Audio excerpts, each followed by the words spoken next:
Welcome back. Hi, Sam. I was just singing along. It's good we came back just now. It was like, After the flash. they played that in Detroit one night on Devil's Night. Remember that? I remember that night. It was at Top, that show, that club. What was it Top called? Dollars Club. Smash or Trap. Yeah, where Top Dollar used to run. Yeah. I saw Thrill Kill Cult there that night. I was there. Oh, wow. It was amazing. The show ended with people being dropped on stage from like 2 or 3 stories up. Yeah. Eric Draven was there. Who? And oh, you mean that guy? Eric Draven, Hangman's Curse, the lead singer of Hangman's Curse. Was that his name? I just saw an angel of death dressed in white, exactly. with a white face, and well, you know the rest. Yeah, you know how it works out. Oh man, I'm so excited for Dr. X. But I gotta tell you, now the ending can be discussed. Paul got a bad deal. Yeah. I really think, because nobody was like, hey, maybe we could figure out how to bring him back to be human. Maybe we could, some tests, some things. But then the cops were like, let's all pull up with a lot of guns. And Johnny is like, you know what? I'm going to bring my magic bow and arrow that has a asteroid tip on it, similar to what went into my friend's head. His poor girlfriend's Linda Day George screaming in the night behind the wheel of that car. And he just rolls up and he's like, you know what? No questions asked. I'm going to shoot my friend with an arrow. Like, yeah, if I went crazy, I'd want you to shoot me with an arrow too, Bill. But like, at least we would have a discussion about it. I'd be like, all right, shoot me now. That would really be a last-ditch effort. And I don't think they really gave Paul a chance in this movie, because they really didn't make any concerted effort to capture him. They bungled it, is all it was. I mean, how hard is it to throw a net over a lizard man? Also, like, I like that they know a lizard is out there, and those cops are just like jerking around together, and like he sneaks up behind him and he's like, doink, and he just kills 2 of them there. But he killed them in the most Three Stooges way. Also, if Paul as a human can survive falling from that high of a distance out of that cable car he's on, right? He fell a good distance, right? A couple stories. I thought he had a mannequin up there with him and he threw the mannequin. Exactly. Threw a mannequin out. And he reacted with it with just a slight stumble, like a slight limp is what he had. But he's like, my leg hurts, but I guess I'm okay. I guess I can climb any mountain. And then when he gets to the top, he gets blasted with an arrow. Johnny is going to try to get with his girl. We know what's happening. They're going to use their shared trauma, and something's going to happen out of it. It wasn't right. Yeah. It didn't have to be Johnny. Johnny should have been the one that stuck up for him. He should have stuck up for him. He shot him. Instead, he shot him with an arrow. He didn't even stop. He didn't even stop and think about it. Like, he didn't check and see if the girl was okay, if the monster was near the girl. He's like, you know what? I'm drawing the arrow. I'm just doing this. Let's go. I love how at the end he was comforting her, and it looked like they were at a bonfire together all of a sudden. She was just kind of like leaning into him. And I was like, oh, you're just watching your boyfriend burn to death or whatever was happening to him. It was like psychedelic camera trickery. Did everyone see it that way, or was that just us? That's how they invented chroma key.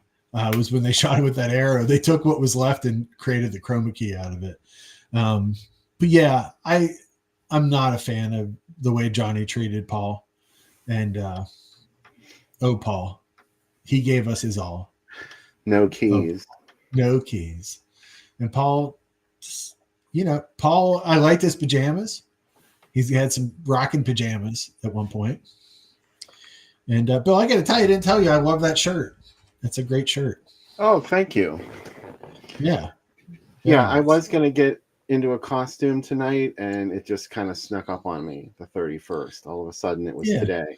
And I was like, oh, you know what? I think I'll just chill this year. Yeah. I'll come to the party and be present. Exactly. But I'm glad we watched Track of the Moon Beast again, because I got to get out my rage at what happened to Paul. Justice for Paul. Justice for moon beasts that maybe should be werewolves, but instead lizards. His girlfriend really tried, though. I mean, she was a believer in her man.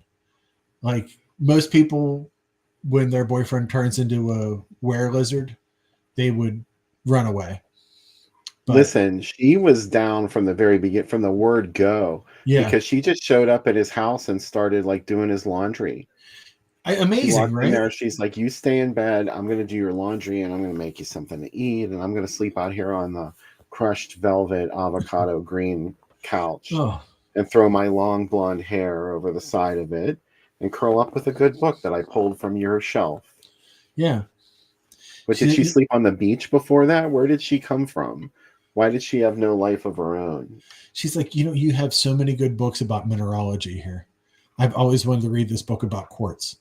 And Yeah, that's how they she's no probably dummy. no. Don't The let the ladies know. Get a mineralogist, and you'll be set for life. Yeah. I thought their relationship was sweet. I don't know. Chris said he didn't like her earlier. Chris Fasonic was saying that she wasn't a good actress, or she's not a good actress. That's fair. But she's a good person. Would you rather be a good? Yeah, so she didn't stab anyone in the back. She didn't make sure someone's car ran out of gas so they couldn't make it to the performance and she could take their place. Yeah. Look how it just says subscribe. Subscribe. Look, how did that happen? It's the fly ate it. The fly is getting. I worked so hard on these videos, and I swear it didn't look like that before I rendered it. That's funny, though. You know whose fault it is? Who? Mrs. Voorhees. Oh, this is worse than the water going bad. We're actually live, and we missed the call to action for everybody to like and subscribe. Click like on the video, and if you really like us, share. Spread the Halloween magic tonight. Yeah. And click the subscribe button on YouTube too. Yeah. And if you really are into treats, you can make a donation to groovydoom@gmail.com through PayPal, and you can be a sponsor of the show. And name and lights in the on our program, and so much more. Yeah. You might get a call in the middle of the night from us, heavy breathing. Like, we'll call you Black Christmas style for a certain rate. You'd be like, we should make a Patreon and have crazy shit like that. Oh, wouldn't that be great? People would pay for that. They'd be like, that is. I'm sure they pay upwards of $3 for that privilege. Hey, it's $3 more than we got now. There is a lot of in Weird Woman, there's a lot of prank phone calling too. I like how they prank phone call with that voodoo like the Dance of Death plays. Like, that's crazy. And she's like afraid of the phone. She doesn't want to hear the phone ring anymore. I completely relate. Like, when my phone rings, generally it's people like, who are you voting for? I'm like, you already called me yesterday. I don't want to talk to you. Like, I don't. Oh God, I just don't answer the phone like the movie warned me. Yeah, I was gonna say, don't answer the phone. Okay. I don't look in the basement. I don't answer the phone. Don't open the window. The window is open, and I hate to admit that's why you can hear every airplane that goes. They turn around right over our house, so I don't even hear it anymore till I'm doing this show, and then it's like amplified in this microphone. Yeah. Sorry about that. I don't even hear it, so I'm good. Draw as little attention to it as possible. Oh. What did everybody think in the chat about this movie? I saw Lee said it's more fun than she thought. Hey, that's good. Yeah, I take that as a glowing review. What did you think about the part where the lizard kills the guy right outside his own front door and his wife dies of fright? Oh, I love dying of fright in movies. Yeah. You know what? William Castle was like, see, if I was in charge of this, I would have had to pay out 10 grand to that lady. He would have insured everyone in the audience from fright from the moon beast. Even William Castle wouldn't be foolish enough to insure somebody when there's a moon beast running around out there. I love how the moon beast is a thing. Yeah. Too. It's not just a random occurrence. This is something that was alluded to in ancient Native American art. Yeah. I think, according to the film, I would like to see Slithis and Moonbeast and Zat all fight. Look at this. Oh my God. I forgot Slithis when we were talking about our man in a suit movies. Yeah. Slithis is, I think, also because if you spend, there's only one way to protect yourself from Slithis. Just 2 thin quarters will get you the Slithis fan club. thing, and if you put it in your wallet, Slithis knows where you live because he can remember everybody's address.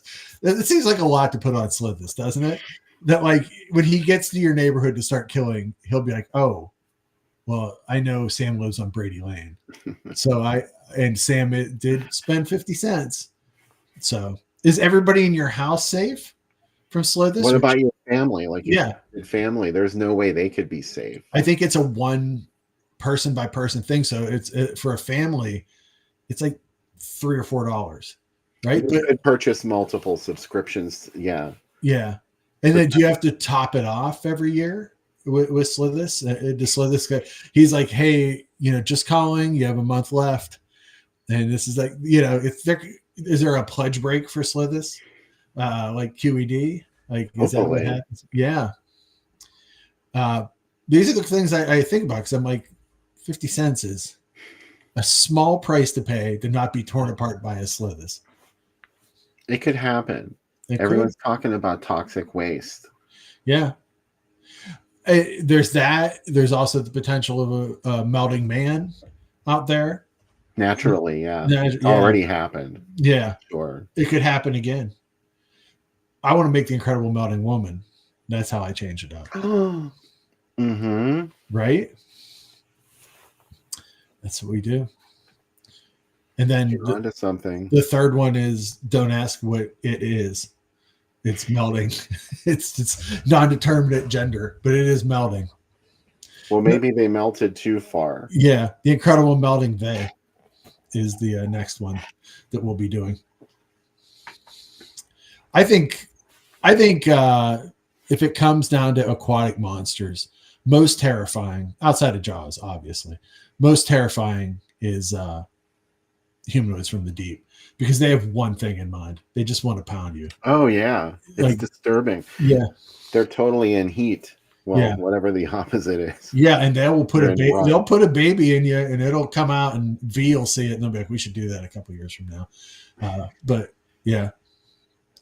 They are. Yeah, like what were they hoping would accomplish? Like, I guess that progeny would then, because it would be infant. It'd be an infant, so somebody would have to take care of it. Like, how are they going to ensure that they don't destroy the monster babies?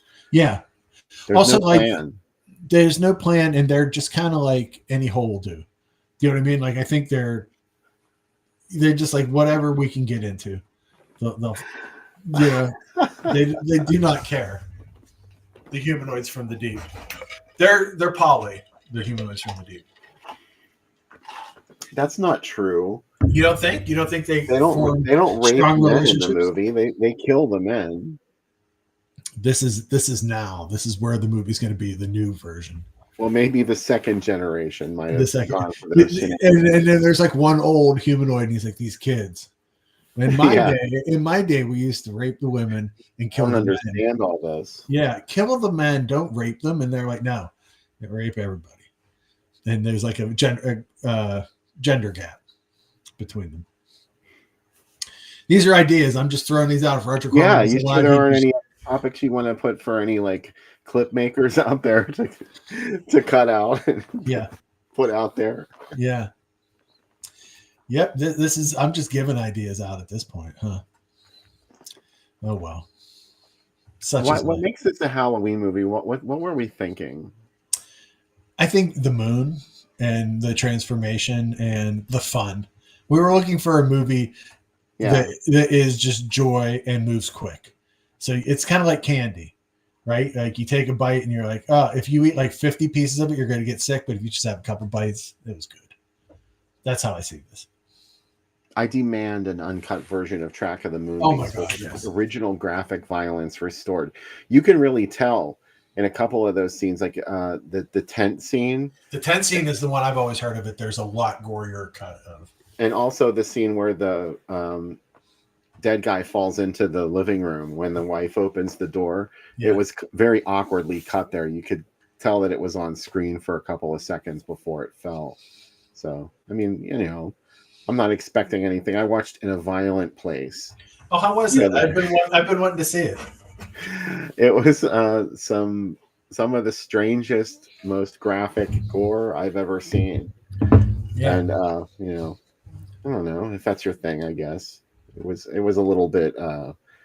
It was just too much for me. I was like, this isn't. I didn't sign on for this. There was the one guy he hit in the head with an axe like 20 times until the head was like completely like. Bleh. Yeah, I heard the yoga scene's really disgusting. Yes, that was the most ridiculous thing I've ever seen in a slasher movie. Oh man. Well, But memorable. Is it good that we can still be shocked? Yeah, I guess. Yeah. They have to think up shit like that. Yeah. But go for it. Yeah. They did. I saw that at Walmart for sale. And like, I'm like, someone's going to buy it back. Oh, this is like Jason. I'll give it to my kids. And like, it's a lot further than that. I feel like my head's going to explode looking at this, Bill. I don't know what's happening. I feel bugs and snakes. Yeah. The big giveaway is coming. Mm-hmm. The thing that I was talking about with Track of the Moonbeast, though, and the graphic violence is because obviously that was when you had to actually build those effects and film them a certain way. And even if they're not that great, I would like to see what they came up with for that, for the graphic violence that was unfortunately cut for TV. Wouldn't you also like to see a cleaned up version so you can tell what the fuck is going on at the end of the movie? Yes. It's shot night for night at the end where it's just like rich inky blackness. They ran out of budget for the lighting, I guess, by the time they shot. They should have shot that first when they were sure they had the lights. And then, like you were saying, like when the credits hit, it's bright as hell. Like, why couldn't we have this? Yeah. Like does the monster? Well, I guess he has to be under the cover of the moon, but you know, we've made werewolf movies where you can see things. The moon can be really bright. Yeah. Or you could just be like in a parking lot somewhere, you know, with a lot of floodlights. Yeah. No, not this movie. It's like a bunch of cop cars with red lights that's really illuminating things. That's why he really shot him with that arrow, because he's like, let's light up the night. You could have shot it at a Sheetz.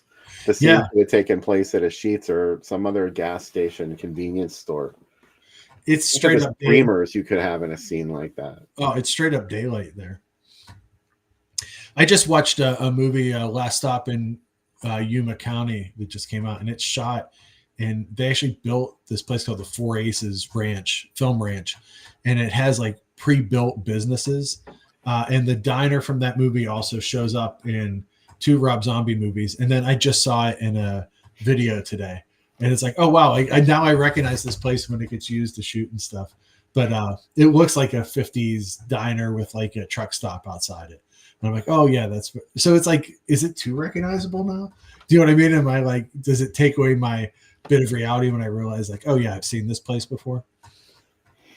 Reality is the only word in the language that should only be used in quotes. Oh wow. What's that from? Well, it's from Amityville 3D. Oh wow. But it's in that Thrill Kill Cult song. Yeah. I gotta tell you, Amityville Elevator, Amityville Job Interview, and Amityville Rideshare. Yeah. I didn't know if I could see Amityville movies could get worse. Bad news. They can. Like it was really rough. There's one scene in it where a girl screams for 6 minutes straight, and they just loop her scream, where she just screams in a guy's face, and it's like, well, how long is the scream? Like if it's looped, is it like, it's like a 35, 40-second scream. Oh, okay. Well, they just loop it where she's just like, just like yelling at this guy, and it's like, is that all that's going to happen? Like it's the guys 5 seconds. Yeah, screaming. That'd be a pretty amazing scream. It's just the movie is so rough. Like I was like, and I've been through it with Amityville. I've seen it, and like this is just, it's as bad as it gets. Is it as bad as Amityville Death Toilet? No, that's probably the nadir of Amityville movies, but Amityville Emmanuel too is really bad too. But and what do I expect, right? Like I come into these like, this is going to be Citizen Kane every time. What are you expecting? Every time I'm like, this is going to be the Amityville movie that's good, and then it never is. Like my bar is so low, but yet I will return to Amityville. I will come back. I'm watching Amityville Turkey Day this week. I've seen Amityville Thanksgiving, and it was horrible. Amityville Turkey Day, can it be better? Like, it seems like more kiddish. Like, let's have Turkey Day. Amityville Friendsgiving. Why has nobody made this? Somebody will, now that you've said that. Oh, I put it out into the universe. Amityville Kwanzaa, Amityville. What's today? The Festival of Lights. All Souls Day. All Souls Day. Samhain, or as Glenn Danzig would say, Samhain. Glenn is very sensitive about it. Oh my God, this is my dream, to get to interview Danzig, because I keep writing these glowing reviews of his movies, and I want like his publicist to look and be like, finally someone gets what Glenn's trying to do with his movies. Let's put him in touch with Sam. And then I'll just be like, well, hey, you were my Sammy Kerr. And I'll just like, whatever you want to talk about, Glenn. Like, let's rehabilitate your image. That's a lot to take on. It's super a lot to take on, but I'm here to make that offer. So, yeah. You know, we were talking about the potentially restored version of Track of the Moonbeast. Yeah. The missing version that I'm dying to see is the original cut of Halloween 2. Yeah. That I turned in. The one that Carpenter watched and said wasn't scary enough. Do you think it even exists anymore? I don't know. I think we would probably see it by now, right? With all the versions that have been released and stuff.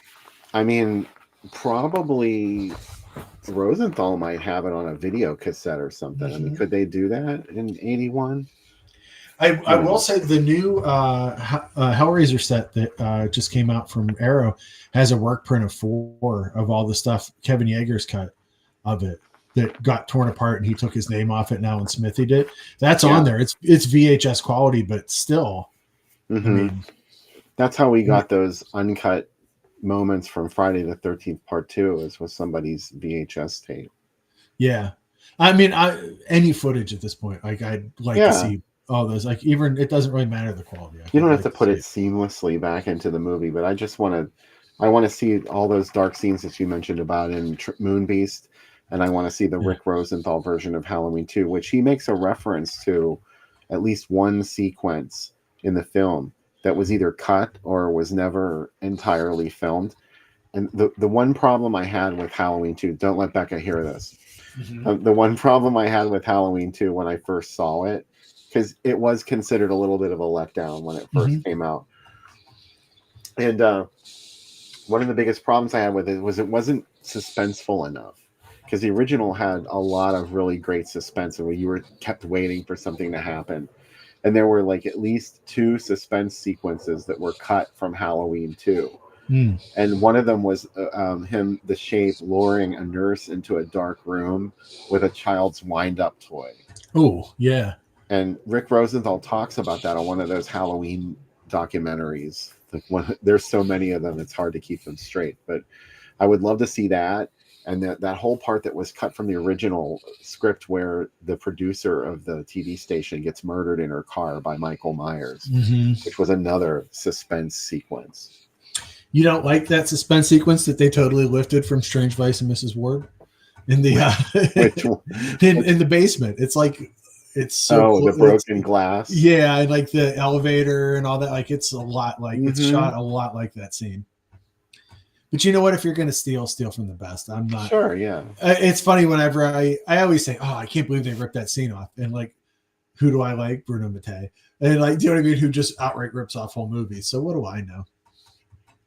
Right? I never thought about that, but there's a lot of giallo in Halloween too.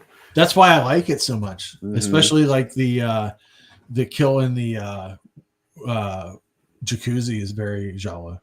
Deep red. Yeah, it's very deep red. And also the scene behind when he stabs the nurse from behind and lifts her, that feels a lot of giallo-y to me. That's why I like it. There's the Suspiria elements too, like when they're driving in the Marshall's car, you can see their faces lit up by green lighting. And there's the whole thing where she's in the basement and she has to crawl up through a little window in this up near the ceiling. It doesn't lead outside, it just leads to the next room. So that was very Suspiria-esque. I watched a movie that you would find interesting this week, Serigala. It's a Indonesian film. It means wolf. And it is the first half of it you would not be interested in. The second half you would be interested in. The first half is about these treasure hunters that are at a lake, and they have this treasure that's underwater. They're trying to find it. There's a killer that is like has like a ninja mask, and he has a speedboat, and he keeps trying to blow them up. The last 30 minutes are 100% ripped off from Friday the 13th. It turns into Friday the 13th by the end, and even the killer is an old woman. She's the woman who buried her husband in the lake, and his treasure is down there. And there's even a scene where she comes and confesses the crime to the final girl, shot for shot, lighting, everything. It's WOLF. Yes, I can't pronounce wolf. I have this horrible accent, and I always say wolf, and everybody. I thought you meant wolf, like a dog. No, like wolf. Yeah. Anywho, it even has the ending where the girl falls asleep in a rowboat, and the old man's zombie comes out of the water. But it also has a dream sequence that looks exactly like Zombie, where the zombies come out of the ground just like Zombie, and the lighting inside the tents is super Argento, like raining in the Suspiria, like the rain you were just saying, like where you can kind of see the lighting and stuff there. It's such a weird mix of influences. TerrorVision just put it out, because before the only way to get it was this battered what you could get copied, but TerrorVision just put out, and Barry Prima's in it, who was in The Warrior and a lot of martial arts movies. I definitely recommend it. It's cool. Don't expect it to be Friday 13th, because when it becomes Friday 13th, it totally sneaks up on you, and then it's really Friday the 13th, like a lot. Well, spoiler alert. Yeah, you already told us. But you'll forget. It's kind of like Shocking Dark, where you're like, oh, this is Aliens, and then you're like, no, this is Terminator 2. Lady Terminator. Oh, I love Lady Terminator is my favorite Terminator ripoff, because she shoots every guy in the dick in it. There's like one scene where like 8 guys in a row get shot in the dick. It's great. I also like that she's not a cyborg as much as she's like a supernatural creature. I love Lady Terminator. That's a great one. It should be the sequel to Ms. 45. Yeah. Lady Terminator. Yeah. I love at the end of Miss 45, I was thinking about today when she goes, sister, before she dies. See, they bring her back as a cyborg in Lady Terminator. Yeah, exactly. Yeah, I can't pronounce anything. Sorry, guys. That's why I'm a writer instead of a speaker. It's just easier to use my hands and type than my voice. But anyways, I'm super excited after seeing that trailer for Dr. X this weekend. I can't wait. And by the way, these bats are beautiful going across the logo.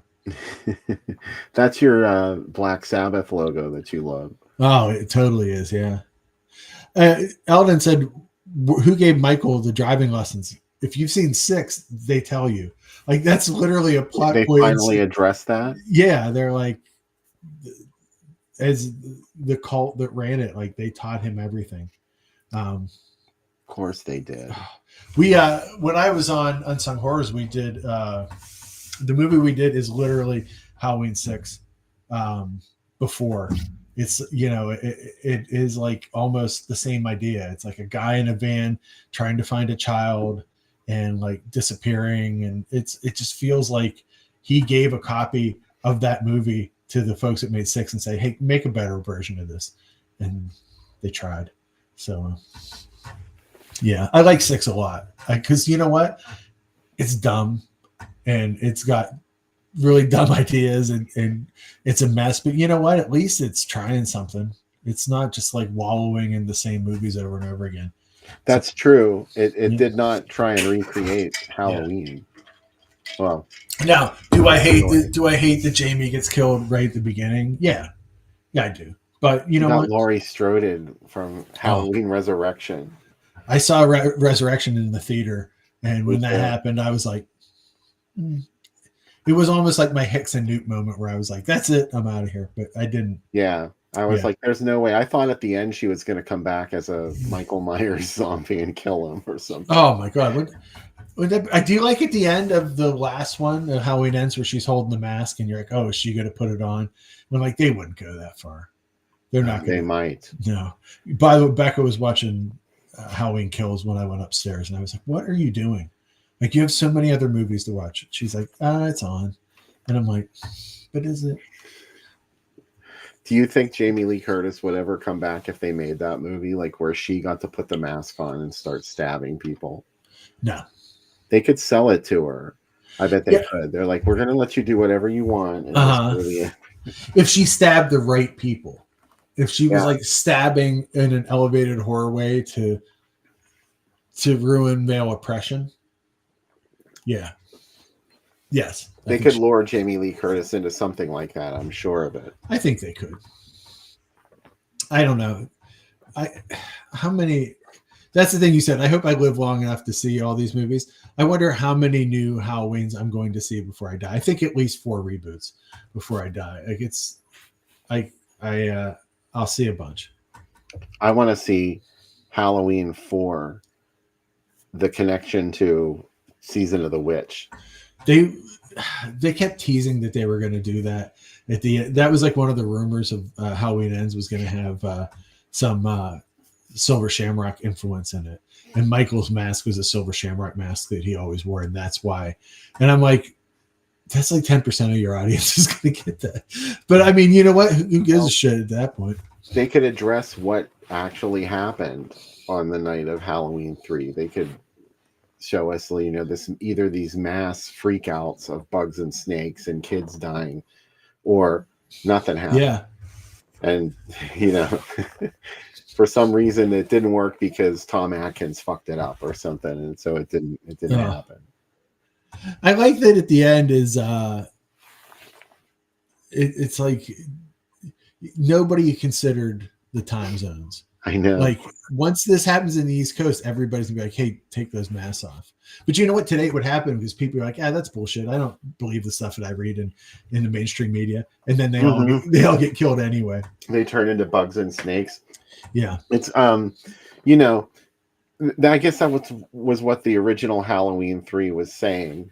You know, somehow there's this blind trust in even the device itself. I'm not even talking about TV programming, but the actual television being in your house. Yeah, it's a piece of you know, equipment that could turn on you somehow and turn you into a pile of snakes. Yeah, I like it. I don't like it as much. I think it's kind of annoying now how much people like it now. Like it's like, okay, yeah, we get it, but you think the current fandom is too far, like it's not worthy of that much? I think it's worthy of it, but I think it's like, I wonder, it feels like a lot of people are liking it because they want to be part of a gang and like fit in versus actually liking it for its merits. Maybe I'm talking about a very specific subset of people. Oh, yeah. Now I see what you're saying. Do you know what I mean? Where it's like, oh yeah, it's cool now. And it's like, it could be cool because you like it. It doesn't have to be cool because you're trying to fit in. I'm kind of like, I'm trying to think of the right way to even say that. I'm not gatekeeping, but I am annoyed, but I'm more just like, I want more people to think for themselves about what they like. And if you like it, awesome. But then you don't, like, if suddenly you didn't like it, Bill, I'd be like, okay, well, it's a movie we disagree on. But we say things like that to each other, so it's no big deal. No, but I also know that there's a lot of movies that I mean, I also am perfectly willing to admit that I have really bad taste in movies. And I'm like, you know, I might like the worst, like Joe D'Amato softcore film that's like, nobody, this is horrible, but it's a very comfortable feeling for me. Joe D'Amato made porn? Well, he made the softcore. He also did make porn, yes. I'm kidding. Yeah, a lot. He discovered Rocco Siffredi. Of course, he made a lot of porn. But like, you know, it just depends on. I don't know. I just that "Please Love Me" crowd is, like Mike said it the best way. Like, it's just like, I don't like that. But anyways, let's get too deep. We're getting too deep. We saw that Dr. X trailer a couple of times now on the show, and it's really kind of exciting. The imagery of that movie is gorgeous. I can't imagine watching it in black and white after seeing it, the Technicolor version of it. Oh, yeah. It's just gorgeous. It's almost like this what's the word I'm thinking? Steampunk. Yeah, His mansion is full of all these like glass tubes, like the Fortress of Solitude or something. it's Strange. really gorgeous looking too, though. It's almost like a painting with that color more than just. Mm-hmm. Well, I mean, that's how back then when we used to do film transfers, you were literally dyeing the film itself and coloring it to look like that before the digital way that they do it today. So you were directly affecting the film, which is cool. You know what? I watched. I can't remember what Fay Ray movie I watched, Bill, but the one that comes after Dr. X. And she made it because they had such a break between Dr. X and then the next big budget movie that they had like 4 weeks where they could make another movie while waiting for post production to finish. The Disembodied, I think it was. Oh, yeah. And they had time to do that. And that one was like a cheap, quick one, but it has her and Lionel Atwill in it too. And it was really good. I liked it a lot. So they did she made 12 movies in 1933, including King Kong. Like, that's crazy. Like, that's I mean, I know that they may have done them a little faster than they do them today, but like most actors do 2 or 3 movies a year now, and people think they're overexposed. But well, it's amazing to think that they could crank out movies that quickly back then. Yeah, and some of them though, King Kong's got a lot of effects and a lot of post production. Oh, that had to have taken a long time to work on that. Yeah, I really don't know. Yeah, how long that production took. Yeah, but yeah, she was busy, so good for her. I'm so excited to share these, Bill. I was so jazzed. So I didn't realize that these exist. These are the new the Halloween the horrible Halloween sets. Topps puts them out once a week. They put out like 8 cards a week. They're $20 for a pack, and they're super limited edition. But as a result, Garbage Pail Kids used to be, they've always referenced pop culture, but these go so deep into horror stuff that this one, obviously, it's Michael Myers, but it's also Halloween 3, which is crazy. They get much weirder. But this one's, I love this artwork. Yeah, the mix of Michael Myers and Halloween 3 is really unexpected in this. Yeah. I love it. But he is wearing a mask too. There could have been a shamrock on the back of that one too. Yeah. This one is great. I love his face. Creepy Kane. And I guess within these packs, there are some of the original art ones that are actually painted that you can get as prizes, randomly inserted in them. I need another thing to collect, but I love Creepy Kane. Zombie Zach, though, come on. This is where it's at. He should have been with an eye, though. That's the only thing that's missing. What do you mean? ZOMBI. Okay. Yeah. But still, eyeball. I'm like, he's missing the eyeball. Yeah, but still, this is great artwork. I love that. This one, though, is out of control. The fact that they have a Coven American movie card, this feels like such a deep cut. But as soon as I saw it, I was like, this is why they make Garbage Pail Kids today. This card is insane. This one's for Mike Justice. I included because this is Mike's dream here to be Creepshow Joe. Jordy, you lunkhead. Yeah. Oh, Jordy. And then this is great. Yeah. I love this. Yeah, I love that he has his helmet on too, his little airplane helmet. This is great. What a ridiculous card. And Himity Bill. Himity Bill. All right. Yeah, there's a bunch of more modern horror. Obviously there's some Conjuring ones. There's some. There's a Terrifier card. There's. But the fact, I think there's one more. I think I gave you maybe one more. Oh, there's a couple more. Oh, come on. Okay, cool. We haven't looked at them all yet. Okay, good. Because I love these. I didn't know if I was going too fast or what. Yeah, Stage Fright Steve is amazing. How many people are going to get this? I don't know, but I love it. Maybe you don't have to. You also don't have to get it, I guess. Yeah, you can be like, oh, okay, it's just like a monster. They don't understand. Yeah. This is my favorite one, Stuck Chuck. Oh, that's Tourist Trap. Tourist Trap. Yeah. That's not the kind of tourist trap they were talking about. No. You gotta love this one. Yeah. It looks just like him too. That's what's great. Like I just love the like they at once look like the characters from what they are, but they also still look like Cabbage Patch Kids. He kind of looks like Eddie from Rocky Horror too. Yeah, he does. What's for dinner? Not meatloaf again. This is the piece right here. Yeah. I want a poster size one of this. Do you know what I mean? Like a maybe an 8x10 of this to put up on my wall. I think that would be really cool to have. It's beautiful. Yeah. So I thought that was really cool that, you know, there is a slumber party one. Not slumber party, sleepaway camp one. I did see that. And oh man, I can't remember some of the other ones. But there's check a look at Topps' site. They just put up the new ones for this week too. But they're like $20 for 10.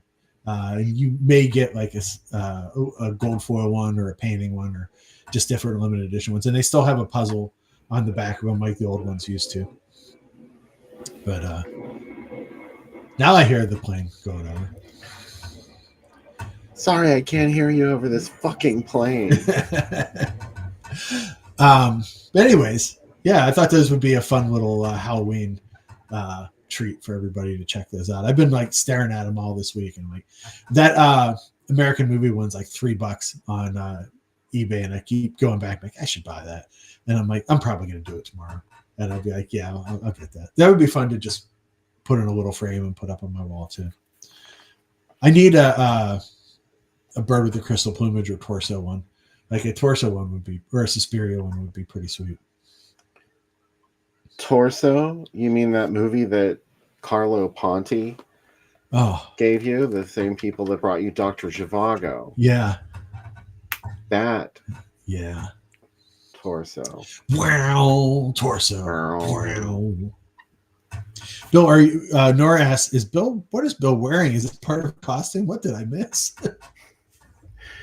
No, it's not part of a costume. It's just a button-up shirt with lots of Halloween cutout images on it, and the number 31, just in case you forget what day it is. Or is that a Rob Zombie reference? No. You be the judge. Yeah. So let's do a commercial break, and when we come back, we'll do one of my favorite things for Halloween. We'll listen to a scary, spooky story. It's going to be great. Here it comes.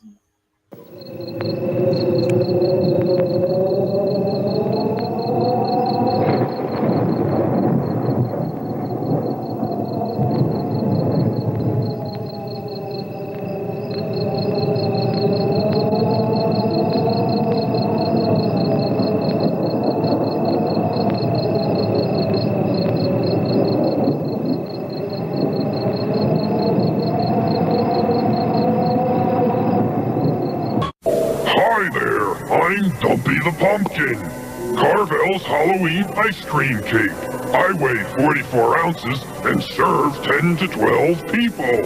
Having a Halloween party? I'm Wiki the Witch, and I weigh 45 ounces. We're both made fresh daily at your participating Carvel ice cream store. You want to send one to a friend? Please phone 800-327-GIFT and call the Cake Honors most major credit cards. Thank you. Welcome to the world of terror. When I'm not busy embalming bodies, which isn't often, I like to relax with some good family reading. Let me introduce you to my personal library of Fangoria, the leader in horror entertainment. What a fascinatingly hideous cover of Freddy Krueger. and devilishly candid reviews of the latest horror videos, and gloriously bloody color photos from the newest Friday the 13th. They're all here in Fangoria. Can I persuade you to subscribe? This is Fango editor Tony Tupone asking you to enter the world of Fangoria. Only $12.49 for a special 6-month video subscription. Send check or money order to Fangoria Magazine, 475 Park Avenue South, New York, 10016. Customers! Let the dead bodies wait.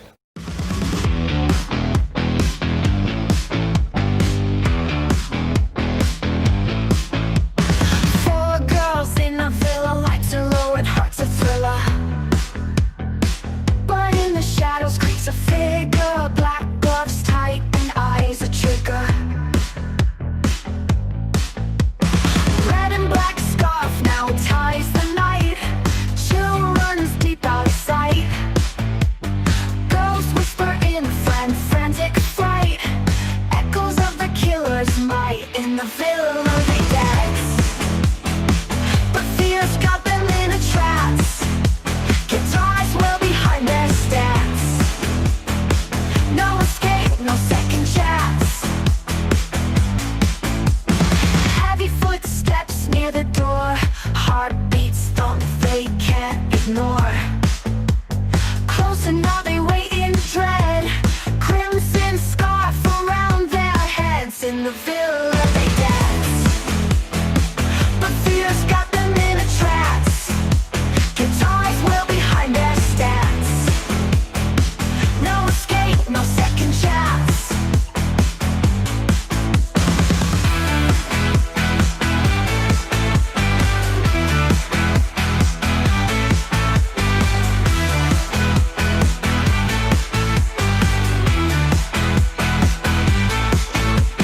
Heavy footsteps near the door. Heartbeats thump they can't ignore. Closer now they wait in dread. Crimson scarf around their heads. In the villa they dance, but fear's got them in a trance. Guitars well behind their stance. No escape, no second chance. Heavy footsteps near the door. Heartbeats thump them in a trance. Guitars well behind their stance. No escape, no second chance. Silent screams on moonlit floor. Danger grows, they want no more. Black gloves grip cold as war. Red scarf seals the final score.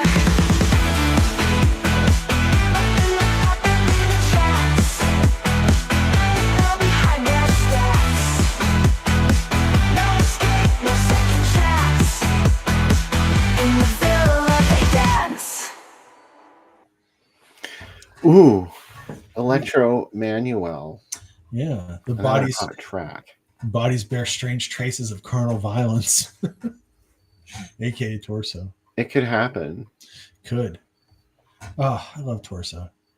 I was kind of cold on it when I first saw it because I really love Strange Vice, obviously, and all the Colors of the Dark. And I was hoping it would be closer to that, but as I've watched more of it, like I've really started to like it a lot. Interesting. I would have never guessed that.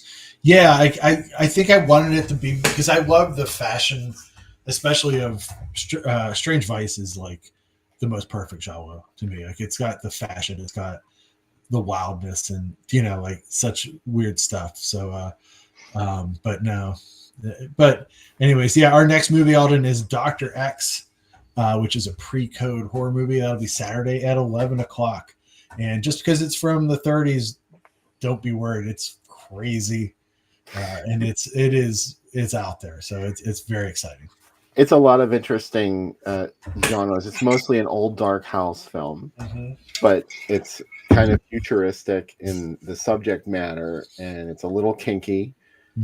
There's a little bit of I don't want to say it's right. It's actually portrayed in the story, but you get like this weird vibe between Fay Ray and her father, Lionel Atwill, Mm-hmm. because they're always like holding each other's faces and talking really close to each other. There's a lot of like really strange stuff going on under the surface in Dr. X. And like Sam mentioned, it was pre-code, so you could get away with a lot in movies, but no more. They were like, no more of that bad stuff like cannibalism and drug abuse. So there you go. That's next week, or not next week, Saturday. What am I saying? One of my favorite album samples from that movie too, Bill. Dr. Octagon has a sample from Dr. X. From Dr. X. Wow, that's amazing. Yeah, when they talk about where the killer ate the flesh from. It's in the song Dr. Octagon, Oncologist. Awesome. Yeah, it's like a murder by super strong, powerful hands. Like, and he ate part of the. I can't remember the whole bit, but it's like it plays a couple times in one of the songs. And I always wondered where it was from. Then I finally learned, oh, that's what that's from. That's pretty cool. Eldon, this is sort of not our typical fare. That's true. To have a movie from 32, but it's something that I just discovered this movie recently, like maybe 3 or 4 months ago. I saw it for the first time and I was like, wow, this movie has been missing from my life because it's so cool. And it's great to watch around Halloween too. So since we didn't do it on the Halloween show tonight, we do it 2 days after Halloween. Good enough. And the movie that was playing in the video during the commercial break, that's from Torso, the Sergio Martino movie, which is great. We've shown it before, but it is really good. Yeah, we already watched it, so you should catch up with Torso on your own. When you're looking for something to watch. Yeah, I'm excited for this though. Oh yeah, this is one of my favorite things to do when I was young, was listen to these horror records that we would get, and these ones were amazing. I actually have the whole set of this. This was 3 stories that were on the back of Alphabet's cereal. Oh, wow. This is actually cut out of cardboard. It's a flexi disc, but it was right there on the back of the cereal box, and you would cut it off and then put it on the turntable. Magically, it worked somehow. You could hear something. It wasn't really the greatest audio quality, you might imagine, but this is a version I cleaned up so you can hear it pretty good.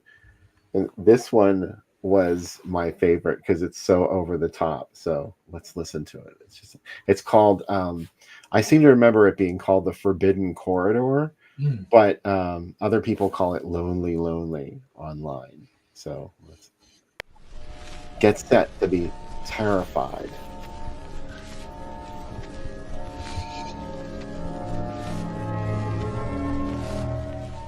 It gets louder in a second.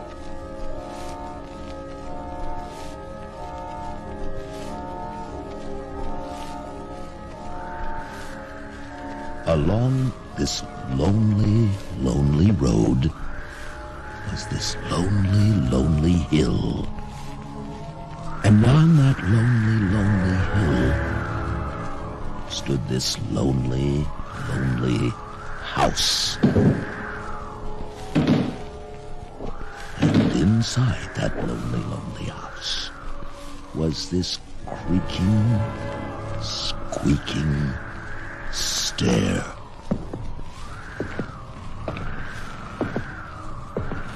And at the top of that creaking, squeaking stair was this long, long hallway.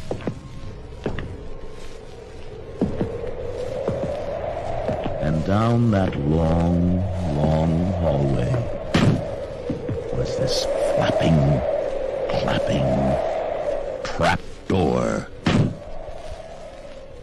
And above that flapping, clapping trap door was this crying, sighing attic. And in that crying, sighing attic was this shadowy, shadowy corner. And in that shadowy, shadowy corner was this big old chest.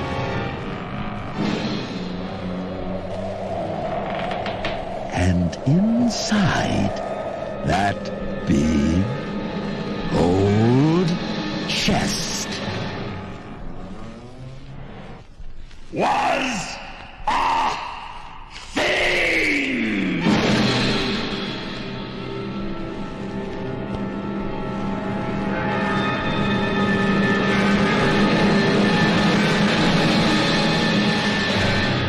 thing! Thing. What kind of a thing? I mean, I need a clear definition. That's amazing. I'm looking at the art closer here. It looks like Neil Adams' art, who did a lot of the Power Records stuff. It has like a lot of that style. Yeah, you're right. I think it was associated with Power Records anyway. And Yeah, the guy who, go ahead. Good. The guy who did the narration, probably produced the entire track was Wade Denning, who did a lot of this stuff. He did a lot of those horror records and sound effects, and also that album where that song comes from, HALLOWWEN, spells Halloween. It's in Rob Zombie's Halloween. Yeah. So anyway, what were you going to say about Neil Adams? I think he had something else to say. I was just saying, like his continuity associates, like it's like his studio guys that all drew very similar to his style. But like any of the Power Record stuff, they did the artwork for that, and he did a lot of Al Adamson movies. He did a lot of the artwork for his movies as well, for his posters. Some of the stuff was Neil Adams, and another name that pops up a lot on that art is George Peed. Do you know that name? No, I don't. That's awesome though. Peed. George Peed. There's also Gene Colan is another one. He's the artist from Tomb of Dracula, but he did a lot of Al Adams and stuff too, and a lot of American International, not American International. What do you call it? Sam Sherman's company, Independent International. Yeah, he did a lot of Independent International stuff as well, and his stuff is very. You can spot it. It's like almost like graphite or like pencil illustrations on a lot of stuff. He did the Nurse Sherry artwork is a good example of his stuff. I love Nurse Sherry so much. Yeah. And I love whenever you see, like when you catch someone from comics kind of doing one of these. Neil Adams' other one is what's the one Blood Island movie that has Pam Grier in it? Twilight People. He did the artwork for that too, with like that giant bug looking thing coming out. That's definitely a Neil Adams look. And I had the $6 Million Man Power Records that he did, where it had him like tearing a car motor out of a car, and like it had this like really dynamic action. And I used to just stare at it as a kid. I was like, this is the greatest thing ever. I had the Werewolf by Night Power Records too, the Marvel Werewolf by Night one, and I listened to that too. Yeah, I listened to that nonstop. Like I was like, this is the coolest record. Like it was just so good. I had Terror of Dracula, or Dracula Terror in the Snow. Yeah. It was a Tomb of Dracula time. Oh, man. Those were so cool when they came out, because it was like, oh, wow, I get to actually hear the sound effects of a comic and not just what's in my head and like read along with it. Like I really loved those. And they had like, if you like the show, Power Records had it. They had a Kojak record, and you know what I mean? Like they had something for everybody. I had this one called The Story of Dracula, Frankenstein, and the Wolfman. Oh, wow. It was obviously a monster rally story, but it had a comic book that went with it. It was fully illustrated in a gatefold album. And you open it up, and the story was actually pretty good. I would love to see a movie made of it, because it was no worse than any of the stuff that Hammer did. Oh, man. Especially towards the end. That's awesome. Anyway. That was a big deal for me, horror records, and really just any kind of children's records. I had a couple superhero ones too, like Batman, If Music Be the Food of Death. Oh. It was like a radio play, except about Batman, and Wonder Woman. I had the voice of Wonder Woman. Kellogg's did a giveaway when I was really young of all the Superman radio shows on vinyl, and we had the whole set of those, and that was really cool, because then they were just, like almost like the golden age of radio was, like those ones, but they were like the full episodes. I had a couple of Shadow long play ones too, and I loved having those. And I had the Bickersons too, the Don Amici series. I had an album of like the first 2 seasons of that, and we used to listen to it constantly. Yeah, like it's amazing that like it was such a cool thing back then that like they brought out these old shows. Do you know what I mean? Like in the late 70s, there was this kind of explosion of like the golden age of radio and syndicated radio, and getting a chance, you could buy tape collections of them. I had like the Green Hornet tape collection. Yeah. Oh, I used to check those out of the library. That's how I first heard episodes of Inner Sanctum. Oh yeah. There was a great one where Boris Karloff walls up his wife in their house. Mm-hmm. This wail comes from the place where her body is. Every time they come to the house, they're in danger of finding her, and they're very pro-ass. It was on at 11 o'clock on WKST in Newcastle, where I grew up, and generally, if it was like Duffy's Tavern or something, you know, I'd fall asleep pretty easy. But if I got like an X-1 or an Inner Sanctum, there's a good chance I'd be up all night because I would get so freaked out. X-1 has some really scary stories on it. I've been listening to sort of binging. I usually do this around Halloween. CBS Radio Mystery Theater. Oh yeah, it's just one after the other, and it's all good stuff. And, that ran until what? Almost 1980, I think. It ran until 1982. I think. Yeah. Because I remember it was still on the air after I discovered old time radio. Like when I used to check the stuff out of the library, like I said, it was still live. You could listen to it, and they were still. Most of them were repeats, but there were some new episodes that were produced too. So it's amazing that it was still going. I used to love when like even DVE had some syndicated radio shows. They had like King Biscuit Flower Hour and stuff like that. And it was just so cool that like to listen to a weekly show like that. You know what I mean? Or Dr. Demento, if you could find him and stuff like that. It was Did awesome. You ever Rock Over London? No, I never. Did you ever listen to Rock Over London? No. Oh, it was great. They ran it on WYDD on Sunday nights. Oh, wow. It was just like, you know, British bands that weren't on the charts here. You would hear like something that would be a hit here in 3 months. You'd hear it first on Rock Over London. Oh, man. Yeah, there's a lot of YouTube channels now that have, you know, like a nice mix of like suspense and some of the other shows like that. And that's a great like lay down, you know, when you go to sleep, like put those on with the sleep timer and listen to a couple of those. It's a vibe. Yeah. Yeah. I love it. It's so comfy, right? It's like, because it reminds me of like when I was a little kid, my dad would put that on in the hall. We had a radio in the hallway and we could all hear it from our bedrooms. And I just remember like in the morning, we'd always talk about it when we had breakfast. And it's just like, it's a good memory of growing up. Especially because my dad got to hear a lot of that stuff live. Do you know what I mean? When he was born in 1938.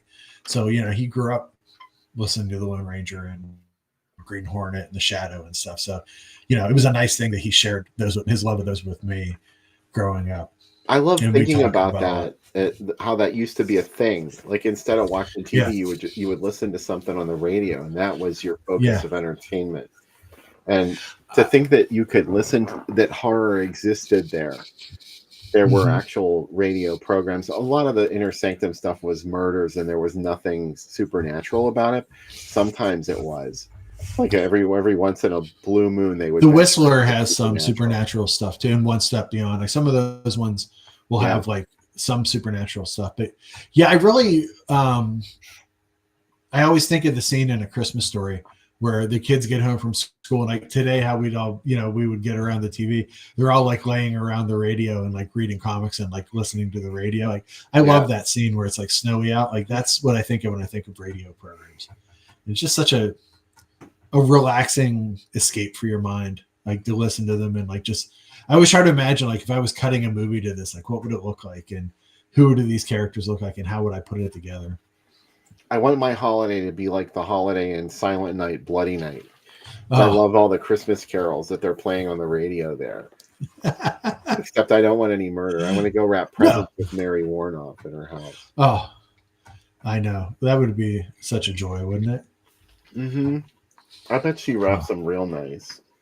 Yeah, she probably yells at you if you don't get them right too. She's like, she can do that thing with the scissors where you curl the ribbon.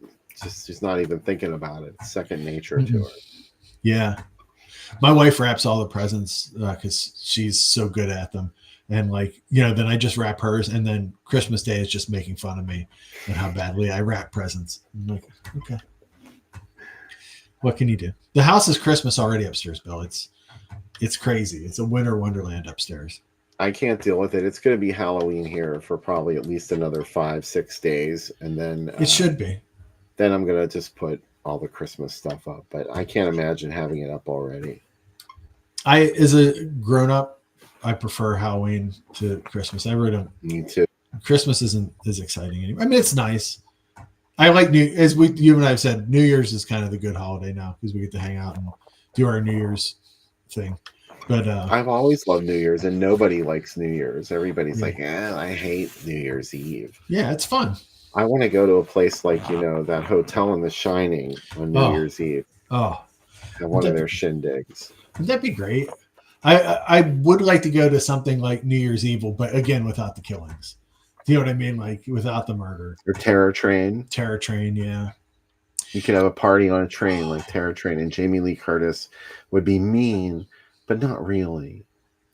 David Copperfield would be there for us to check out his routine. Lowering, what was that thing he lowers into a cigarette or something? Yeah. In her hand. Yeah. A rose. That's what it was, a rose. Oh. I just hang out with the conductor. He's cool. Just go play cards with him and the old guys in the up front in the train. Like they seem like they're having a good time, even though they're stuck working on New Year's Eve. But yeah, hey, I'm really appreciate everybody joining us for Halloween tonight. Though this was a good Halloween celebration, and hope everybody enjoyed the movie. And I'm excited to do this again on Saturday. Super excited about Dr. X. I'm like really jazzed about it. I really liked seeing the trailer.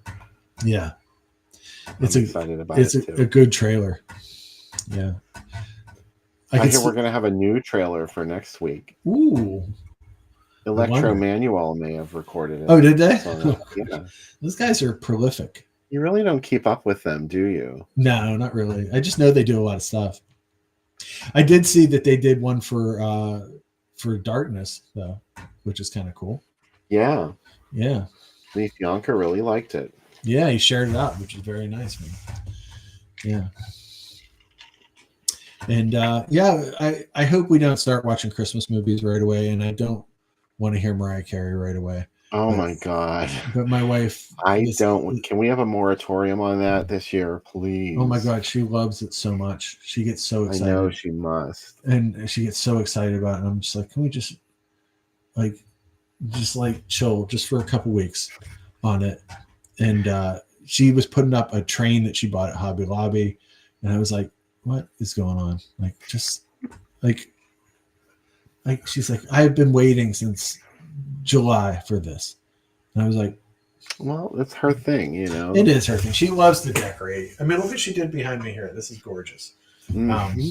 She really made this. That one's crooked though, and you need to fix it because it's driving me crazy. The Exorcist one, yeah, it has. She used this tape that's supposed to keep these up, and it won't. I fixed it like 3 times, so we're gonna nail those back up and fix them. So those will be fixed for hopefully for Saturday. There's Leaf. Yeah. Hey, what's up? I will say that there's some wild stuff over here. Let me just take the camera over here. Where we go. Okay. I love that. He's showing us. Oh, that Bob Ghost. Yeah. And that newspaper. One of these is signed by Dick Warlock. There's another Nick Castle one. But there's a lot there. And then if you're like, oh, how many movies are over here? God, too many. All these shelves. So it's coming together slowly but surely. So very excited. And this is where's the secret dungeon? Oh, it's inside there. It's behind one of those bookcases, isn't it? Yeah, it is. It moves out. Yeah. This is the over here is all the Friday the 13th stuff. There's there it is. So there's that. This is my favorite one. You can't really see it up there, but it's the James Bond beginning of 7, and it has all the different versions of Jason going across, like in the beginning of the movie. Oh yeah, I've seen that.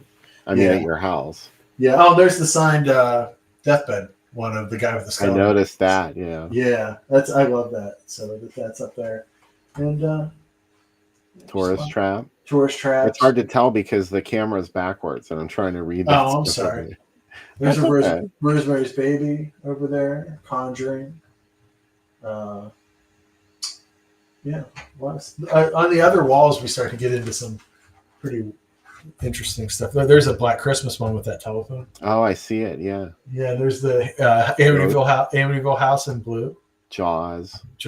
And there is a signed Stella Star picture, and also a D. Wallace one. And then right above on the top, you can't really see. Austin sent me, that was his Christmas card last year. It's a Happy Holidays from Canon Pictures. And it has Menachem and Yoram dressed in holiday outfits.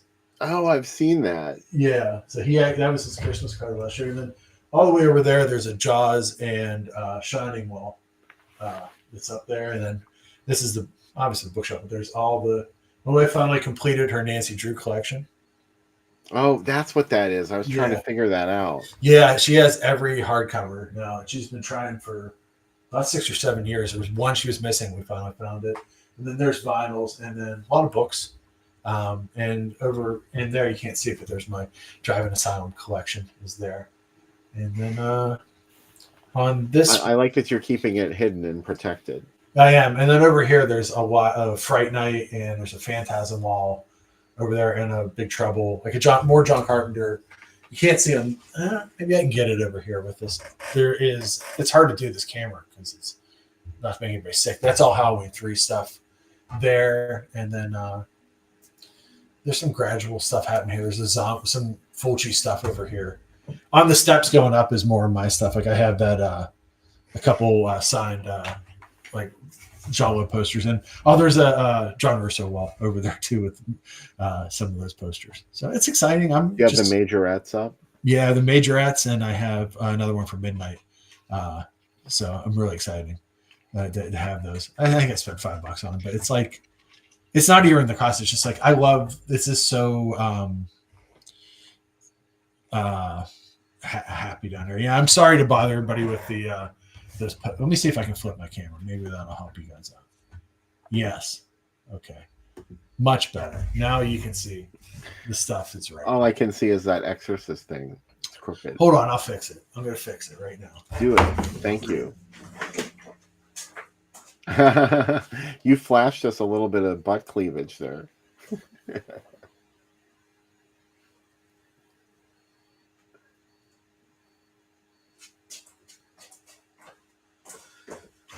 Thank you. All right. Better? Yeah. I think you should put your Laurie Strode straw hat back up on the wall somewhere. Oh, I should. We have the license plate of the over here of Michael's car in it. Why am I just saying it? I can just show you. See the license plate there? And there's a Strode Realty. Yeah. Yeah, Strode Realty. And then these are the pictures of Becca's trip. It's a little bright with the light on it, but out to the locations and Haddonfield Hospital. This is obviously. Can you tell my wife loves Halloween? I got that impression. Yeah. Yeah, and the wall continues down to there even. So and there's a Haddonfield Memorial. I saw that too. Yeah, and then my God! One time I was in Target. I swear to God, Sam, and this kid walked in with an HMH. EMT jacket. Becca has one. Yeah, I got it for her. Oh my God, I couldn't believe it. I mean, this was a long time ago. This was like before you started seeing all the Halloween 2 merch. It was really unusual. It's crazy because they had name tags for them that came off, and I didn't get her the one she wanted. What's his name? Jimmy. No, she wanted the other one for. She wanted Bud. She wanted Bud. Yeah, so she has a Jimmy one. Yeah, but she wanted the Bud one really bad. But there is a. Michael Myers' sister's gravestone up there on the wall too, which is pretty cool. Judith Myers, I remember her. Such a young girl. I got all those Friday 13th ones for like $5, like because the company was going out of business and just had like a thing, just a really cheap deal on them. So I got a ton of those. So yeah, pretty exciting. A lot of stuff was cheaper, but a lot of it's just like autographs from shows and stuff, and some of them were just like, we just printed stuff out that we liked online and made little mini posters of them and put up. So you can do that, Yeah, you can do that. I want to get one of those digital frames that switches stuff out. That would be pretty cool. Oh, I have one of those. Well, it's not a really nice one. I want to get like one of the big ones, like Yeah. a movie poster size one that switches stuff out. And I think that would be pretty cool to have. I'll show you one other thing. This is the coolest thing. My brother got me this. Not to do too much show and tell, but it's Halloween, right? Yeah, it's a holiday.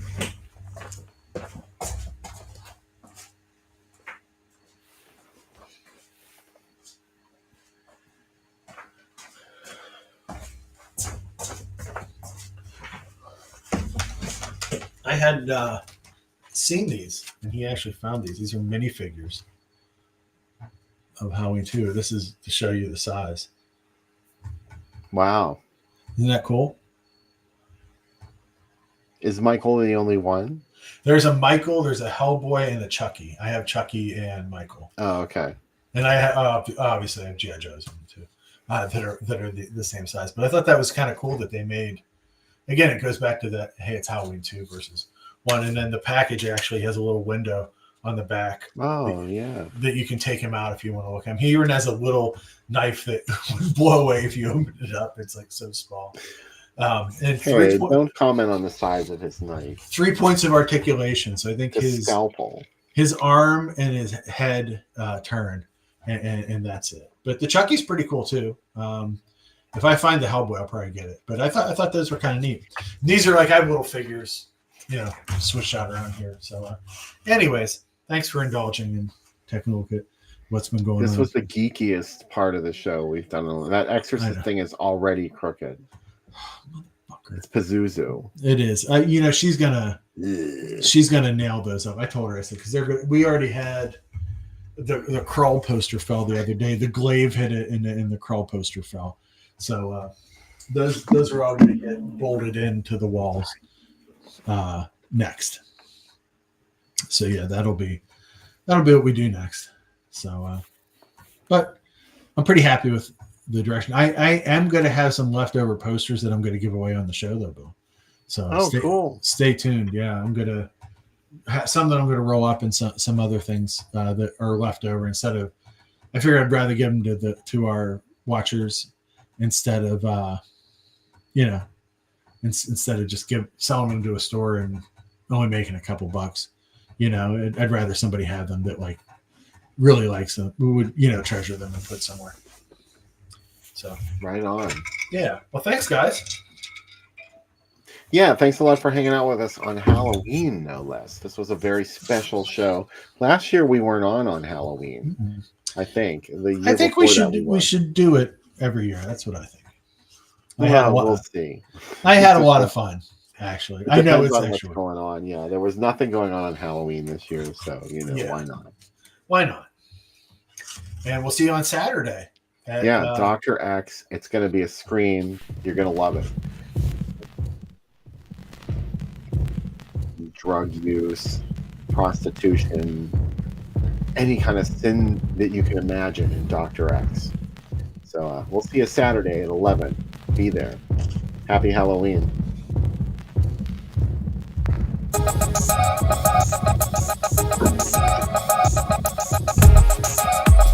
Under 17 not admitted without parents or guardian.